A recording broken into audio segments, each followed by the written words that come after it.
Was Donald Trump an informant on Jeffrey Epstein? Did he provide information to the government at one point on Jeffrey Epstein? There are a lot of unanswered questions that these files might directly address. Democratic lawmakers have released a new batch of 68 photographs related to Jeffrey Epstein. The images include prominent figures, including Bill Gates and the former Trump advisor Steve Bannon.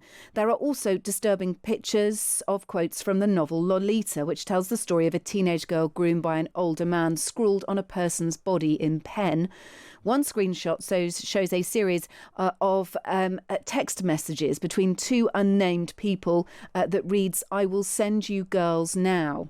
The images come a day before the deadline for the US Department of Justice to release all the documents it holds related to Jeffrey Epstein and Ghislaine Maxwell. There are exceptions within the Epstein Files Transparency Act that the DOJ could exploit to avoid a full release of the files. The Attorney General Pam Bondi has been unclear about whether she will release the files in their entirety. We will continue to follow the law, again, while protecting victims, but also providing maximum transparency.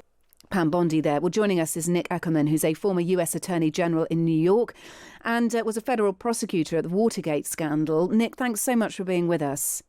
Thanks for having me. Let's just talk a little bit about what we've had through this afternoon, if that's okay.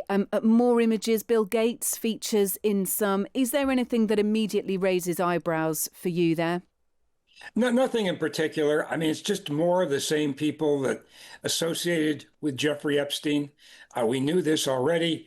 A picture is obviously worth 1,000 words. It kind of drives home the fact that some of these people were very close to Epstein and were showing up at his home and his various locations. But no, nothing that is new that really sheds light on anything, on anybody, or other information that we really didn't know up to this point. Yeah, some of them raise more questions than answers. There's a redacted Russian passport there. Any idea what that could be or who that could be? Who that could belong to? Not a clue. Yeah, Woody Allen features in some of these pictures as well. There's two camouflage compound crossbows as well. As I said, probably more questions than answers here from some of these pictures. But it does come ahead of a big day tomorrow. What exactly is the DOJ required to release? Well, they are required to release all of the Epstein files, except with the redactions of the names of the victims. And anything that supposedly relates to any ongoing investigation, which I don't really see how they can hold back any of this stuff. But I think the bottom line is we have to see if they actually release the documents where Donald Trump is mentioned. That's the key. If we see throughout those documents tomorrow that that information is not released, then we know for sure that the cover-up is continuing. Okay, all right. Do you think we're going to get everything? What are your thoughts about this? I find it very hard to believe we're going to get everything.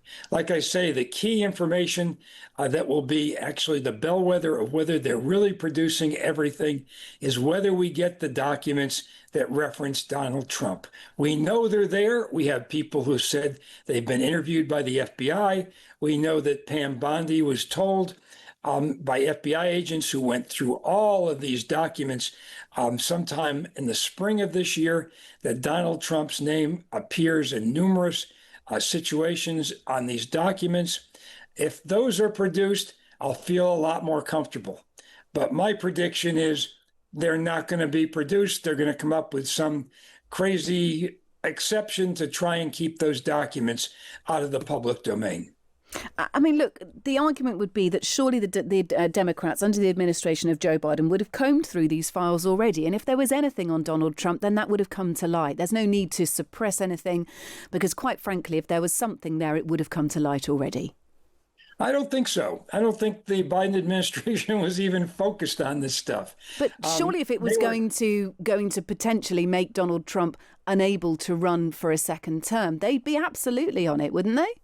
No, not at all. The Justice Department, prior to Trump, has operated on a very ethical, normal way to only go after stuff that is evidence of a crime that relates to putting together a criminal prosecution, they would not have wasted their time or spent their time looking through the Epstein files. I just can't believe that would have ever happened. In fact, we know it didn't happen until the Trump administration came in and Pam Bondi had the FBI start looking through every single document in that file. Okay.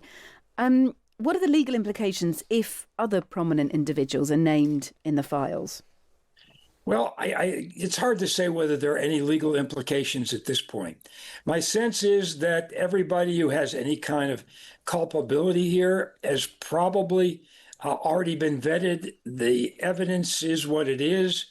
I don't think that they've been looking at any other people that really have been alleged publicly in any way to be involved with Epstein. The main person was Epstein, and the other was Ghislaine Maxwell. So it seems to me that those two people have been brought. I mean, Epstein is dead. Maxwell's been brought to justice and is serving a 20-year sentence. So I'm not sure we're going to really get anything that's going to get into any kind of criminal culpability on other people, but it's certainly going to be terribly embarrassing for a lot of other people. Yeah, look, we heard today that actually Republicans on the House Oversight Committee were sent a memo instructing them to discredit their Democrat counterparts' recent leaks. Of course, we've had another leak today. It could be a response to what we've seen this afternoon. They've been told to deflect attention, basically. Do you think that's correct? Well, that's all they've been doing ever since this issue came up, is deflecting attention. The Speaker of the House sent everybody away for the entire time of the last few months, just so they couldn't take a vote on the Epstein files. They have bent over backwards to do that. Donald Trump met with Vladimir Putin as a diversion from the Epstein files. He sent in troops to Chicago as a diversion from the Epstein files.